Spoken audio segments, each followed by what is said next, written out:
Welcome, everyone. My name is Joe Ellis, and as I said, I'm a machine learning scientist at CesiumAstro. I was originally the founder of a company called VidRover, which did large-scale multimodal machine learning for analyzing massive amounts of different types of sensor data. And we're recently acquired by CesiumAstro and are really excited about the vision that we're building here with machine learning and artificial intelligence and native space systems. And I am honored to be on an incredible panel with a bunch of world experts in how to apply artificial intelligence and machine learning and the policy decisions around that. So I'm really excited, and thank you very much for joining the panel.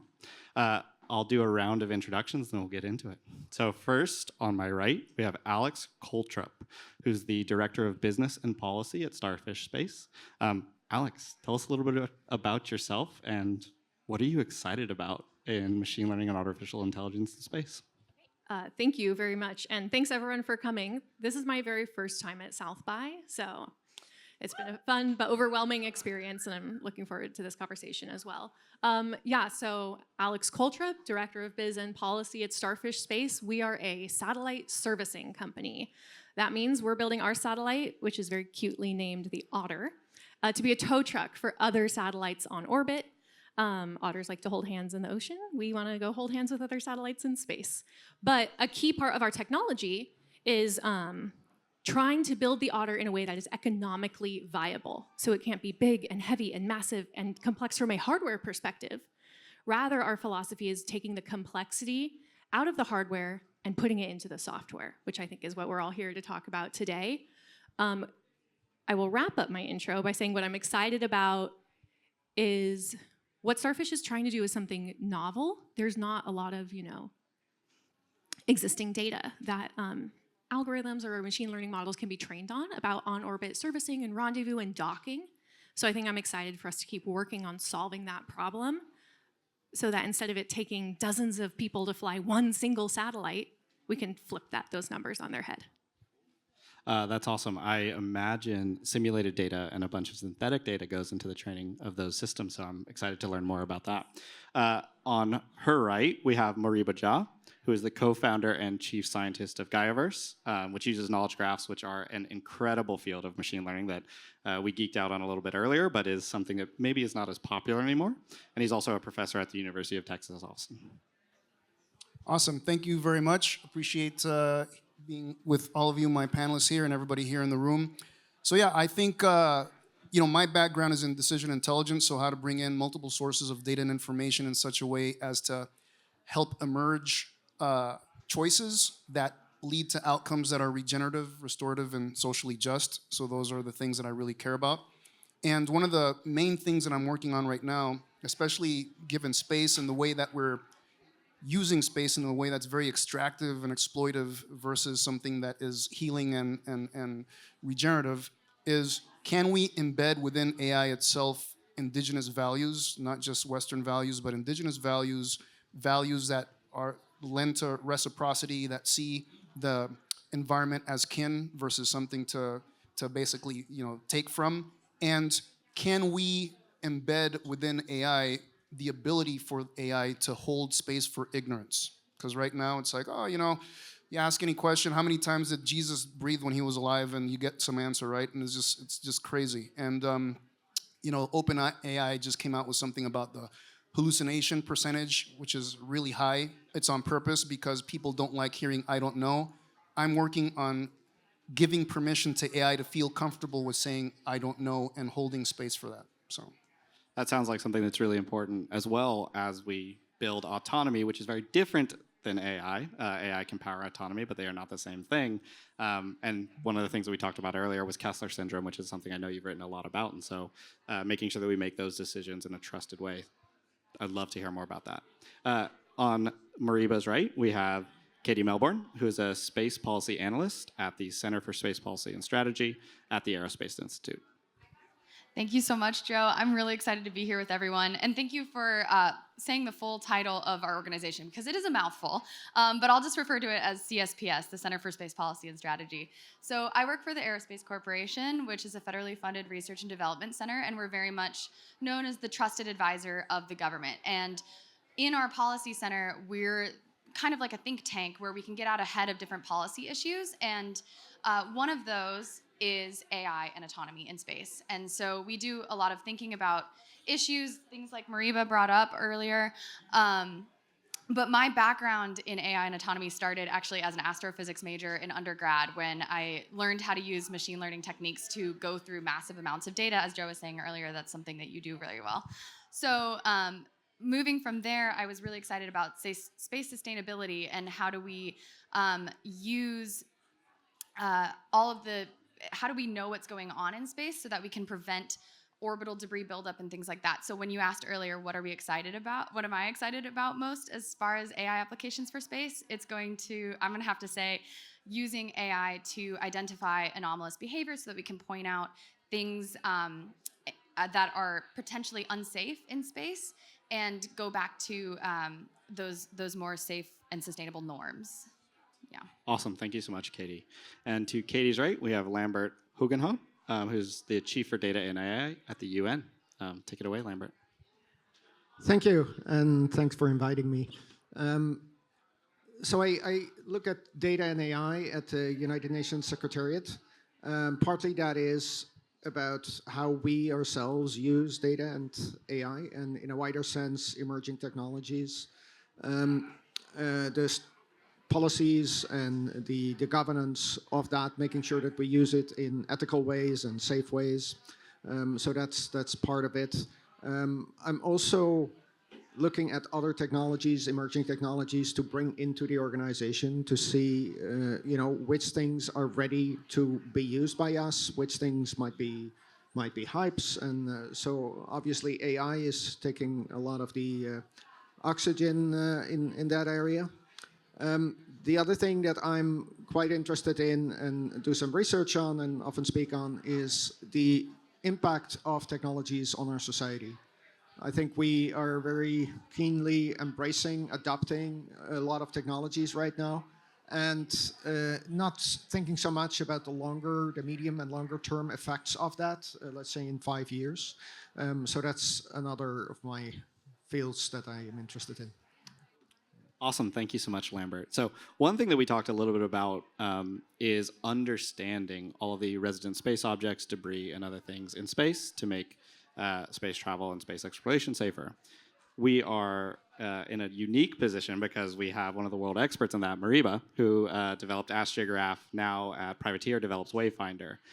So what inspired you to begin tracking space objects, understanding where they are, and then how do you think we can build these systems that can build trust across society in what's happening there? And then I really do think, like, for a lot of people, AI ends up being very amorphous. Type into ChatGPT, use these types of solutions. It's maybe the only way that people use AI today. Can you talk a little bit about how you embedded machine learning capabilities in AI into those early versions of the product at AstroGraph and then now, obviously, at Wayfinder?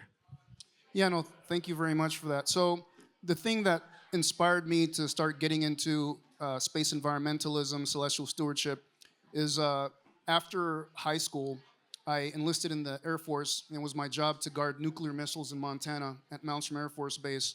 And I grew up in Caracas, in Venezuela, and lots of city lights. On a good night, you might see the moon or a couple stars, but that's about it. So the first time that I was exposed to a very dark sky was in Montana. I didn't know what a dark sky was, and most of humanity doesn't. So I feel, to a certain extent, our umbilical cord from the sky has been severed by technology, and indigenous populations have had that continuity, and now they see the effects and consequences of technology orbiting the planet and that sort of stuff. So when you're exposed to the dark sky, not only do you see Milky Way and all this cool stuff, but every once in a while you see dots of light go across the sky, and these things were disappearing, and I didn't know why. And I thought, hey, maybe it's a UFO, it's God trying to talk to me, both things. But it turns out that these were human-made objects reflecting sunlight, and they were disappearing because they were going behind Earth's shadow. So that was an aha moment. I'm like, let me just stop guarding nukes and get a PhD in astrodynamics. So that's what I ended up doing, and worked for NASA for 6 years doing Mars missions, but then got a job in the middle of the Pacific on Maui to work with the Air Force Research Laboratory. And it was there with the telescopes on top of Mount Haleakala that I was able to see, oh wow, like 96% of everything that we track is trash. So that juxtaposed with single-use plastics in the ocean, in the oceans and in landfills, got me pissed off, and I wanted to do something about it. And since then, working within the Air Force Research Laboratory, I try to develop kind of a database that could bring in multiple sources of information and make that transparent to the public to empower everyday humans to make choices that could lead to positive outcomes. And after 10 years with AFRL, I got as far as I could, tried this academic thing later in life, and since then, developed. I realize that knowledge graphs are powerful, and that's like a whole other session that I could go into, but basically the ability to aggregate and curate data and information that is easily queryable and you can discover hidden relationships is the key thing. And so the AI aspect of the embedding is to say, if we have databases that can observe the butterfly effect happening, we can't predict it because it's a complex system of systems. But if we accept that all things are interconnected to some level and let machines work with us as contributors, not tools, but as team members to help make that surface, that interconnectedness, it's harder for people to say, I don't care, because it's inescapable. That, people right now feel, I'm just going to be an idiot because, the sky, oceans are big, space is bigger, I'm going to launch as much stuff as I want, and somehow technology is going to let me escape the consequences of my actions. There's no place to hide. Eventually it catches up generations from now. And so AI, I'm using AI to help. Yeah. That's awesome. So one, that's an inspiring vision. So thank you so much for laying it out to us. But two, one of the things that this might enable is something like citizen science. I know that's something you're interested in. It's something that Katie is super interested in. One of the things that Katie mentioned is, we have over 70 countries now in the world that own and operate satellites and missions. And each of these have different types of robust remote sensing capabilities. It can be RF sensors, it can be images of the Earth, it can be IR sensors, understanding heat, and other areas like that. Katie, what are some of the cool things that you're interested in? And I know you've researched on how this type of capability can be applied to help solve problems from both a citizen level, because I think it was really interesting how Moriba mentioned making this data available in public allows you to birth new applications that maybe you didn't even know would be something that you ended up being built. And so what have you seen in this space that kind of shows that? Yeah, thanks, Joe. I think there's a couple different ways to think about this. First, with the remote sensing piece, it's helping us understand what is currently happening through observations that we're getting down, as well as mapping what could happen in the future based on trends in the past that we've seen with these types of data. So one example of this, I really liked Moriba's comment on the human AI teaming and how do we incorporate humans in their use of AI. And I think that's part of the piece of developing trusted AI as well. So one example of this, you've mentioned citizen science, and it's something I'm very passionate about, is when you're on the ground in a flood zone, for example, you might take a picture of a high water line, or you might be able to get information about what's actually happening on the ground. And people are building AI tools to consolidate all of that information of different formats, whether it's written or images, of different types of resolution, to then use that and either validate what's other observations are doing or feed it into more professionally built models. So that's a way that humans can actually begin to trust AI and say, okay, we're contributing in a way to this broader effort. There's also, as an astronomer, originally astronomer, I can't claim that anymore, but there's a tool called GaiaVerse, and it's a citizen science tool that combs through, people can sit there and comb through millions and millions of images of astronomical data and look for rogue planets or brown dwarfs or things like that and contribute. And so someone was like, well, what if we use AI to help kind of filter out or filter and prioritize what images people are seeing when they're doing their citizen science volunteer work just on their own computers. And there is an efficiency aspect that comes as a result of like using AI to like pre-filter those things. So you can, but what I like about it is they've chosen to leave both efforts separate.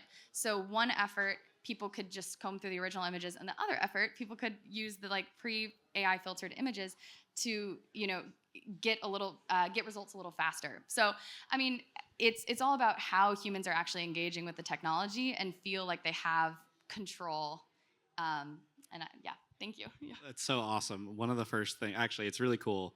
When you make data available, you have the opportunity for people all around the world to do interesting things that you don't let see. So like one of the first things I actually did in grad school was try to classify different types of galaxies based on the images that they end up having. Just for that, so that you could actually build systems that would allow people to look through each of these particular images in a fast and efficient way and help scientists do their jobs. So it's like no one knew that was going to happen until all this data was made available, which was really awesome. Lambert, we're talking about making data available, over 70 countries operating satellites. Sounds like something the UN should be involved in. Maybe trying to figure out how to help us. I know you've led tons of AI and data initiatives where I think your words are, 1+1, multiple countries working together might be more than 2. It might 1+1 equals 3 when we all collaborate. Can you give some examples of areas that you think are a good application for the space industry as well as success that you've seen in other areas? Yes, obviously, for us, one of the main benefits of space data is for environment, for disaster management, many of these applications. And I think there's been an enormous amount of sharing. Obviously, nations use satellites for their own strategic purposes and they keep that to themselves, but there's a lot of sharing of satellite data that is commonly available, as long as it's not the sort of the cutting edge. A lot of that is either very cheap or freely available. And we benefit a lot from that. Yes, absolutely. Yeah. Very cool. We've talked a little bit so far about kind of observing space from Earth in many of these different instances, or observing Earth from space in some of these remote sensing applications. Alex, your company is doing incredible work in space-to-space AI. How do you dock safely with another satellite? How do you potentially service that satellite and actually dispose of it if it's no longer operating? How are you guys applying ML and artificial intelligence technologies through that mission?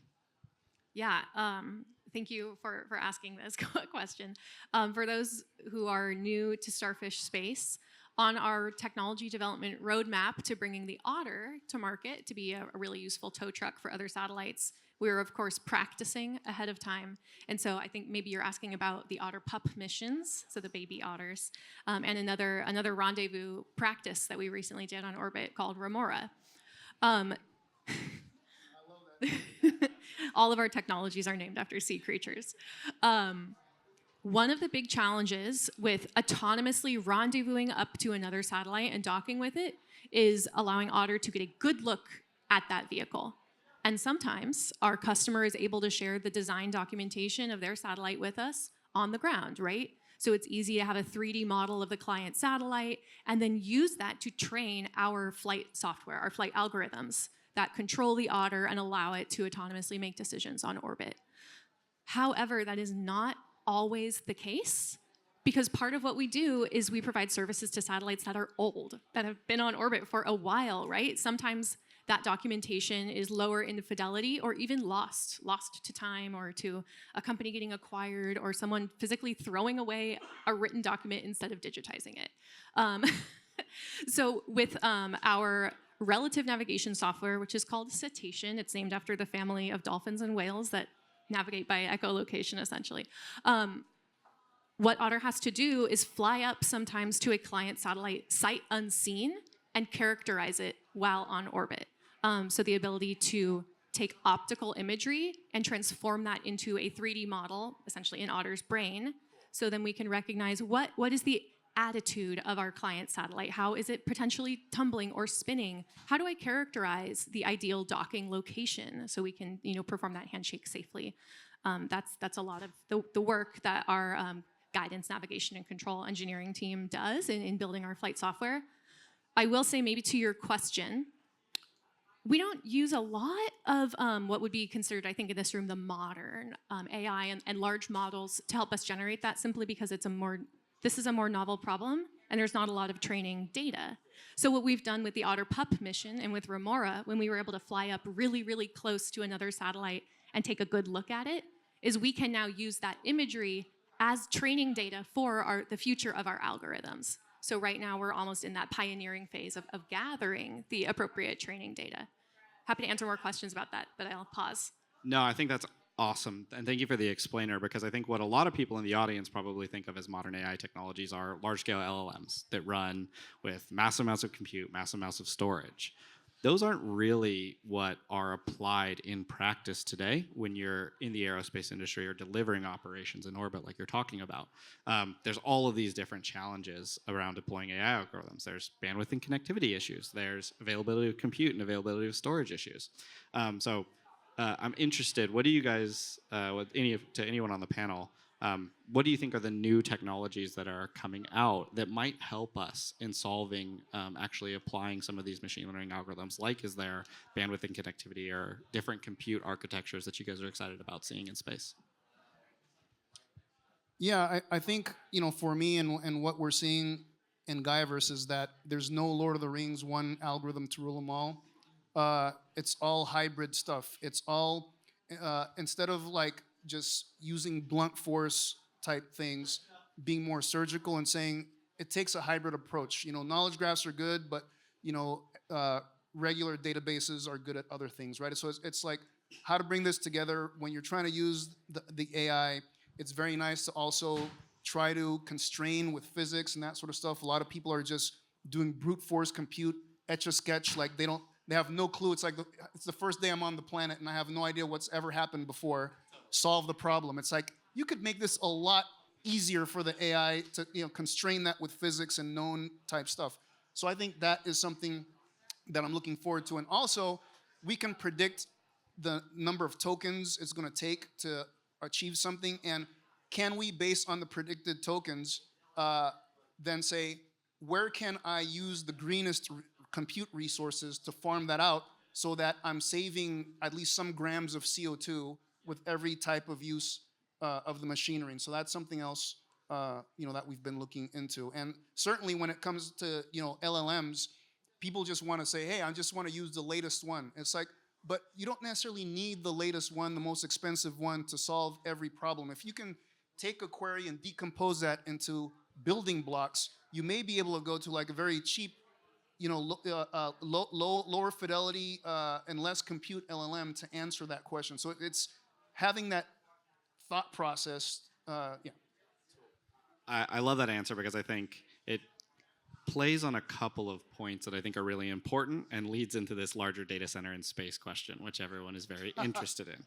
So I'm the moderator, so I can't say that, but I am saying, I agree. Okay, so it's hard to build distributed compute systems like you're talking about, but there's a lot of advantages in space architecture and space technology if you think about things in a distributed way and you have lower compute in each particular node that you're actually executing on.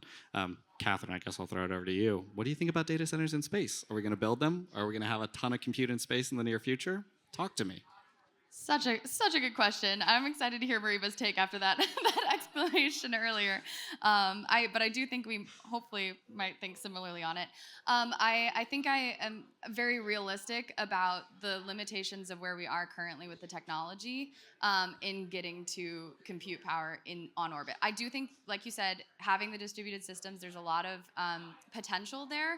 But I like to be kind of a myth buster sometimes, especially in the policy world. And as having an engineering training doing policy, sometimes you have to be the one to be like, wait, let's take a step back. So one of the issues is that everyone thinks that space is cold, right? Okay, so space is cold. Let's just put orbital data centers up in space so that we don't have to worry about like the water usage on Earth or things like that. But there's several problems with that. When you put things in space, you have to radiation harden them. Space is a very harsh environment. That requires a lot of shielding. That's a lot of extra mass, and it creates a problem for the heat dissipation. So it's not just a factor of being cold in space, for example. And the other thing to consider is, what do we actually want orbital data centers for? Do we want it to allow for edge computing on orbit, which I think is a very exciting prospect, where we're actually going to be processing data on orbit so that we don't have to deal with as much downlinking issues, right? Where it's like we're limited on what we can downlink when we're passing over a ground station. So there's a lot of exciting applications on that. But when it comes to replacing even a small percentage of terrestrial compute power and just doing it on orbit, that's where I think we're going to have a lot longer to go than we might think. I agree. Moriba, I'm interested in your take on this as well, given the previous comment. Yeah, so here's the thing. I echo everything that Katie said. Fully agree 100%. And the thing is, it's back to the whole Lord of the Rings, no single way, right? Hybrid approaches. For sure, we need some of the compute on orbit because one of the biggest myths is that you can just downlink everything and do everything on the ground. And lots of companies are saying, hey, we have this really huge pipe that you can bring things down. Then when you actually come to find out, it's a cocktail straw. It sucks big time. You can't just get so much data. You can't get it down in time. So we need on-orbit compute, but basically we need hybrid approaches. We need a little bit of both. And just like Katie said, if you want to get rid of heat in space, that doesn't come for free. You gotta try hard. You gotta use power to get rid of heat.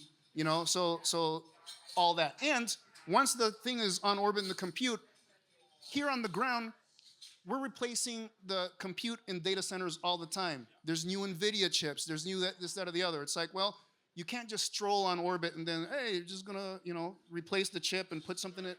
That becomes more cumbersome. So yes, we need on-orbit compute, but this whole idea that Elon has with like launching 1 million of these things is freaking stupid. So I just want to be. Are you looking at me, Elon? I'm saying that, man. It's dumb. That's a dumb idea. So, all right. Well, one of the things you talked about is actually replacing or servicing some of these parts. And how do you think that's going to play into the future, Alex? I know that's one of the things about the Starfish mission is maybe we will be able to upgrade these satellites on orbit at some time in the near future. Yeah, maybe. I think Moriba brings up a really, really good point that, in my opinion, if I could paraphrase, every satellite ever launched by humans since the dawn of the space age has essentially been obsolete the moment it leaves Earth's surface. And especially more and more true these days as technology is advancing so rapidly. So what does it mean for data centers in space as a proposal? If our hypothesis is we're going to get so much compute and be able to handle so much data that's being generated, when in reality, maybe the compute capabilities launched on those data centers is going to fall behind based on what people want to do with them. So yeah, if we can figure out and master docking safely and non-destructively with other satellites, then we can build more layers of capability on top of that, such as modular upgrades and replacement. Imagine refurbishing, whether it's a data center or some other type of satellite, with the latest and greatest version of that tech in the future. Can I just, following up on what you said, because I think people just don't get this enough. If we want to have a circular space economy where we minimize pollution by doing like on-orbit recycling, repurposing, that sort of stuff, we need more companies like you to exist. And yes, absolutely, 100%. And the thing is that the information needs that you have are very high. Like right now, just like you said, there are all these things in orbit, many of them old. There's no database that exists on the planet that has all the information that you need to make decisions before you even go and rendezvous with a thing. You gotta like show up, circumnavigate, do the otter thing, right? The 3D stuff. And so I'm trying to get governments to step up and say, we're going to try to collect data, multispectral, hyperspectral, whatever, to create this database and bring in AI to create a taxonomy of human-made objects in space. Because it's like, even from a regulatory perspective, right? It's like here on the ground, Vespa scooters are treated differently than semi-trucks. They have different risks, that sort of stuff. On the ocean, you have kayaks and you have oil tankers. In space, a CubeSat's the same freaking thing as a rocket body. It's nonsensical. And so we need to have a taxonomy and a classification scheme so that your technology can say, hey, I can rule all these things out because my technology is really good for this, that, or the other. And I think you used the phrase circular in-space economy. How great would it be if one day in the future we could recycle old satellites and build them into new ones? Real big problem there with materials separation. Satellites are made of a lot of different components. Could AI be used to help us, as you said, create that taxonomy or differentiate what we are working with there? Yeah, totally. And I think there's two aspects to information, right? One is one of the main challenges that you talked about is that downlink issue. So how do we automate connectivity across this infrastructure? That's what we work on at CesiumAstro, is how do we make that pipe as big as humanly possible? And then the second aspect of that is once that information is down, how do we make that as available as possible? And I think, Lambert, you have something you want to jump in on there.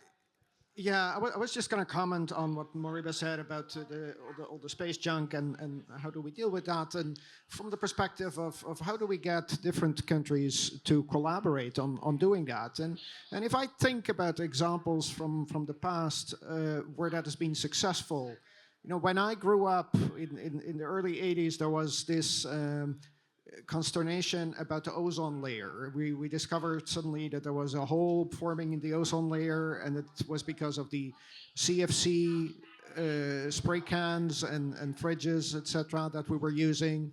And all the world came together, and they all took action. And lo and behold, 20 years later, not only had the hole stopped, but the ozone layer started repairing itself. And there's other positive examples. Smallpox is a positive example, etc. And if I look at that, the situations where it's difficult for countries to collaborate is when it becomes political and strategic. But as long as it is about environment and about health, it's in everybody's interest, right? And I think the space junk is one of these cases where it's in everybody's interest to clean it up. It's an environmental issue. So there should be a lot of potential for countries to collaborate on that, because we all agree. Awesome, I totally agree. There's a lot of areas where we all agree on things that we should be doing in space. However, there's things that maybe people are more reticent of in applying artificial intelligence and machine learning technologies to the space economy. Katie, you just smiled, so this is going to come to you. I gotta stop making eye contact. No. What are there areas that you think you're a little bit reticent of applying artificial intelligence and machine learning technologies to in the space economy generally? So, just to take a step back, I think it's really important that people figure out why they're trying to use AI. Are we trying to use AI to make a system more self-sufficient? Are we trying to use it to better enable human decision-making or decision-making on board if there's not, self-sufficiency, right? So there's a couple different ways to look at it.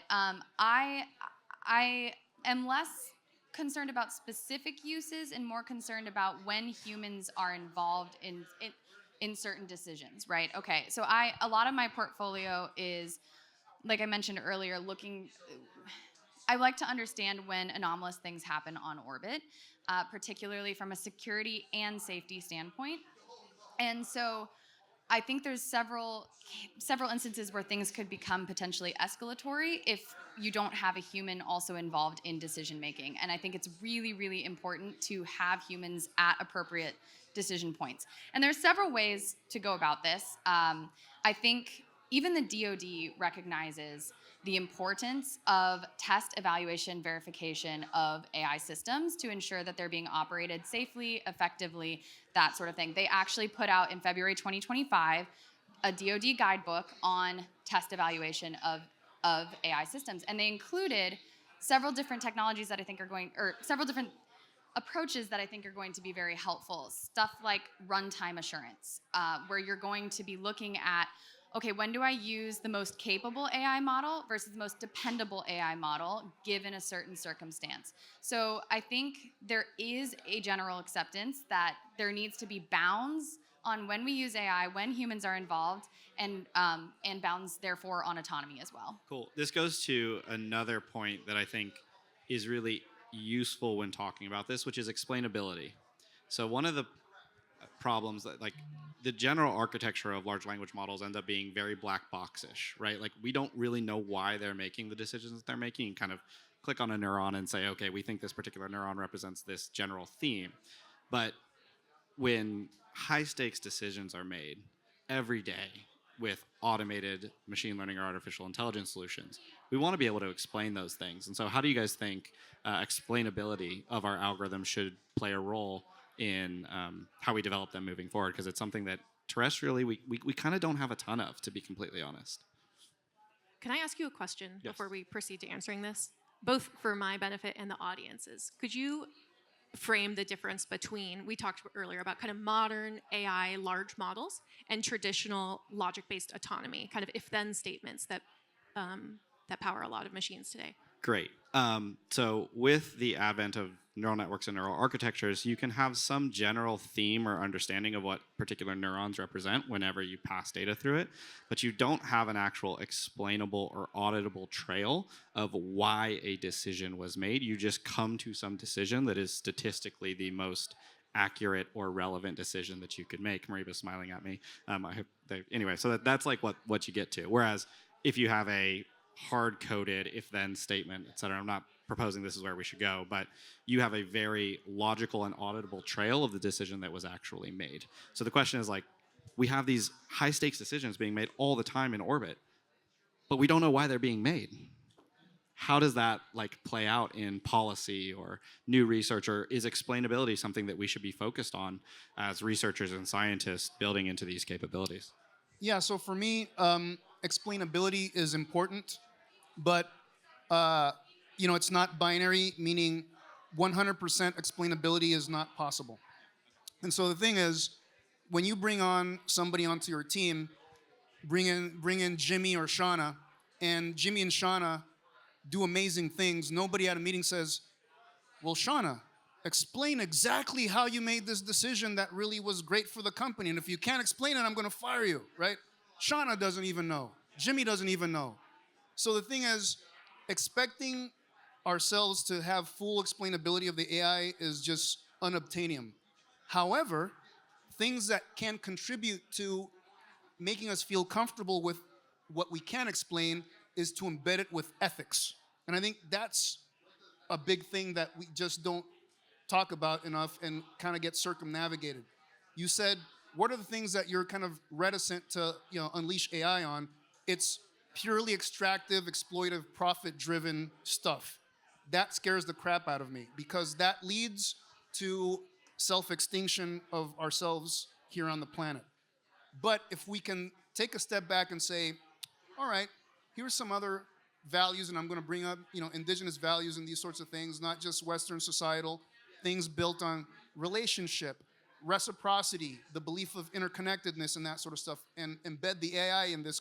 I'm working on something called Coherence Protocol right now with Passage AI, which is something like fair trade stamp that says we're going to work with indigenous elders globally to embed their cosmovisions and values for the ones that want to participate in doing that sort of thing, right? And so that can be, I got a chuckle somewhere back there. That's beautiful. I love that. It's pretty funny. But I'd love to see more of that sort of thing, because then the trust is surfaces more readily. Yeah, I think trust is a great kind of last topic to come up with. Trusting these solutions and trusting these outputs is something that's going to be really important for us moving forward. Does anybody want to talk about how we build trusted AI systems? I know that's something you're passionate about, Moriba. You've talked a little bit about that as well, Lambert. Talk to us a little bit about how we as a society can start trusting these applications and solutions. Yeah, I think it's very interesting that the AI systems, the generative AI and the chatbots, et cetera, that we use, they're relatively new, relatively young. And they were built maybe 4 or 5 years ago. People started building these things really with the objective of creating a chatbot that you can have a conversation with, that can pass the Turing test, or, and so they put in all kinds of data just to make it possible to have a conversation. And they were so successful that, when the first ChatGPT came out, etc., people were so impressed, and they started treating it as an oracle. Everything it says is true. And now we're using these systems more and more to guide us, or to take decisions, to become more and more autonomous. They were never designed that way. They were fed with I think stuff from Reddit and from Quora or whatever, all kinds of crap. Sorry. Knowing that we're using these AI systems in a very different way right now, maybe we should go back and change that architecture and put in some of these ethics, and maybe have it read a number of philosophy books, all the old Plato and Socrates and Lao Tzu, I don't know what, to give it a good foundation of what we as humanity have over the millennia have discovered and find important. So that would be one way to do that. I guess really quick, what I want to say is that when we say trust in the AI and stuff like that, I want people to understand that LLMs are built on probability. And the thing is, if you don't understand the strengths and weaknesses of probability, that's the problem, right? And so probability assumes the entire universe of discourse is known.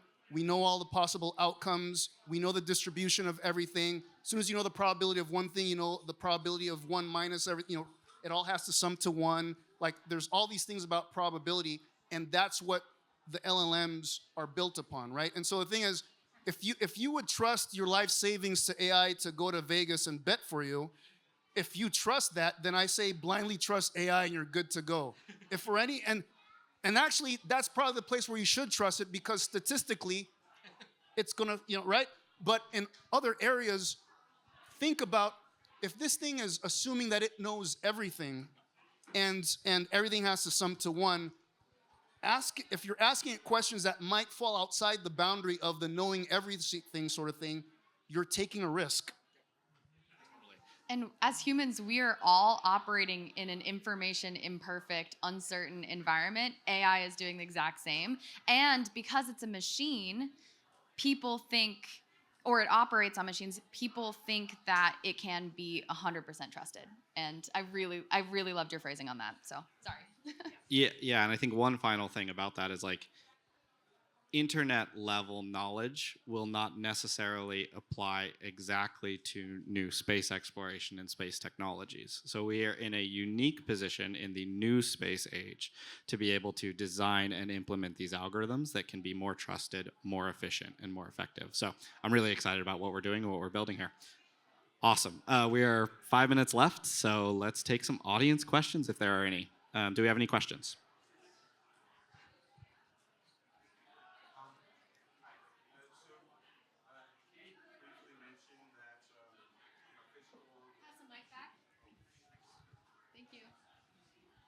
Would you state your name and if you're with an organization?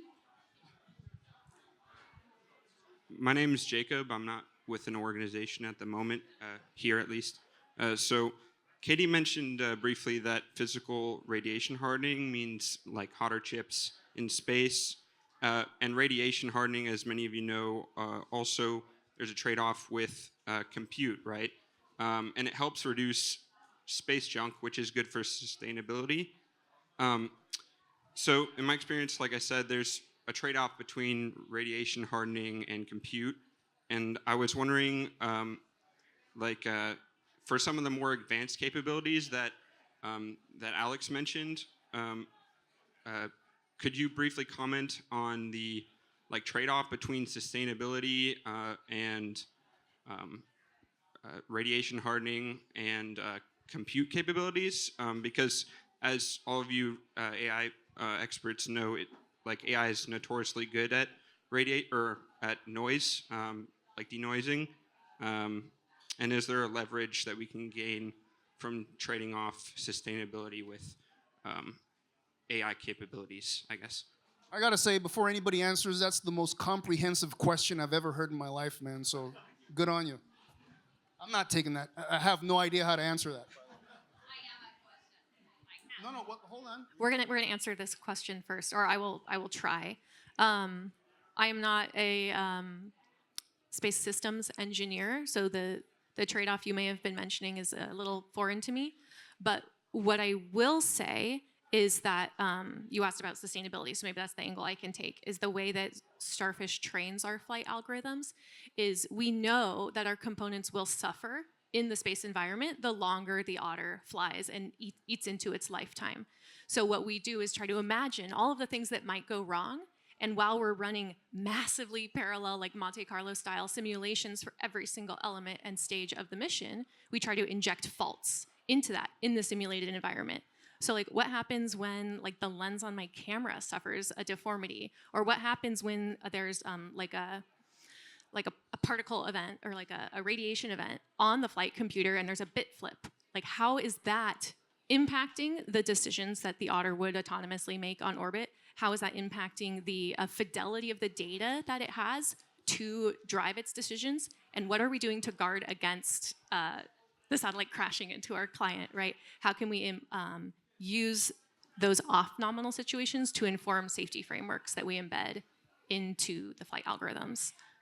So I gave you some questions to think about, if not full answers. Anyone else?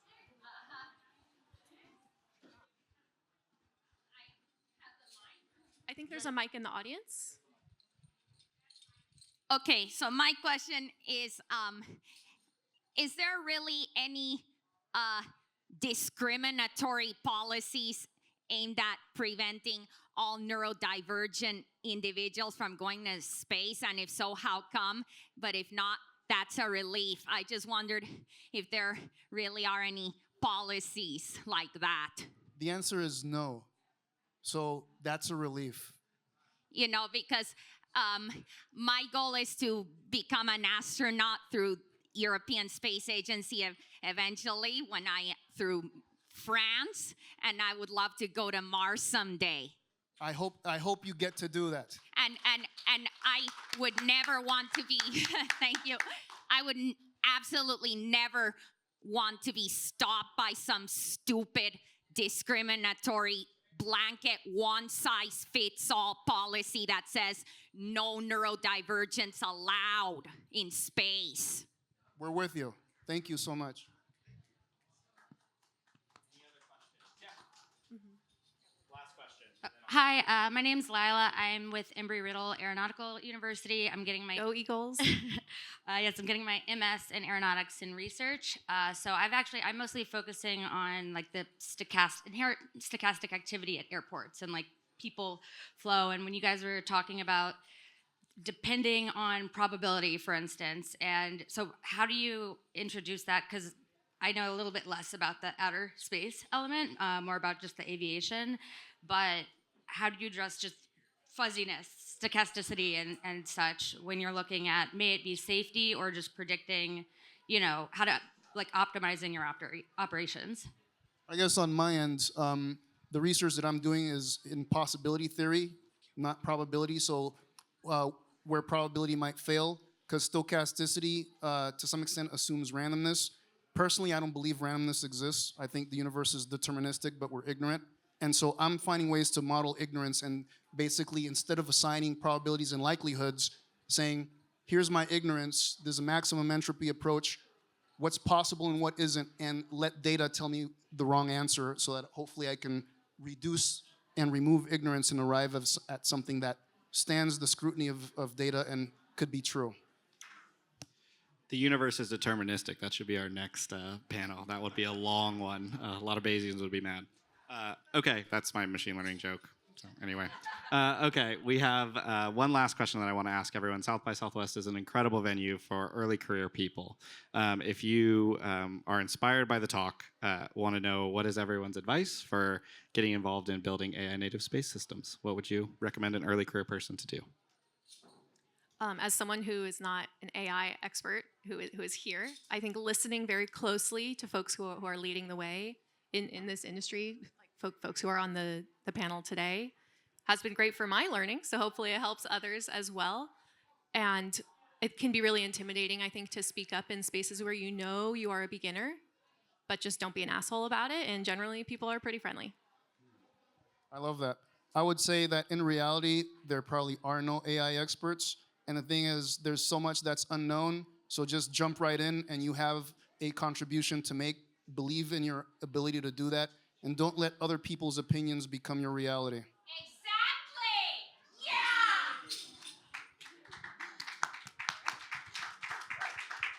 I don't know how to follow that, but as a policy person, I think we're constantly trying to ask, get out ahead of different issues that are happening, right? So don't be afraid to point out the gaps, right? And we're going to have to fill them as they come and then adapt after we do. So I think just asking questions, because honestly, you might be asking a question that literally everyone else has and is currently working on figuring out. And I did not know that enough when I was studying. So. I hope you don't worship rules like we worship God.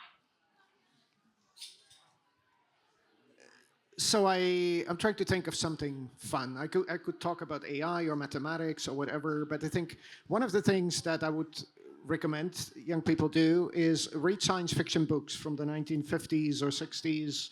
Asimov, Philip K. Dick, Ursula Guin. It's amazing how many of their vision, their predictions have come true, and how deeply they have thought about some of the policy issues or social issues that we are now actually facing. So I think these books are still very valuable. What is your top book recommendation? I like the Dune series. Yeah. Muad'Dib. Muad'Dib. Well done. And we'll end it on that. Read the Dune series. And thank all of our panelists.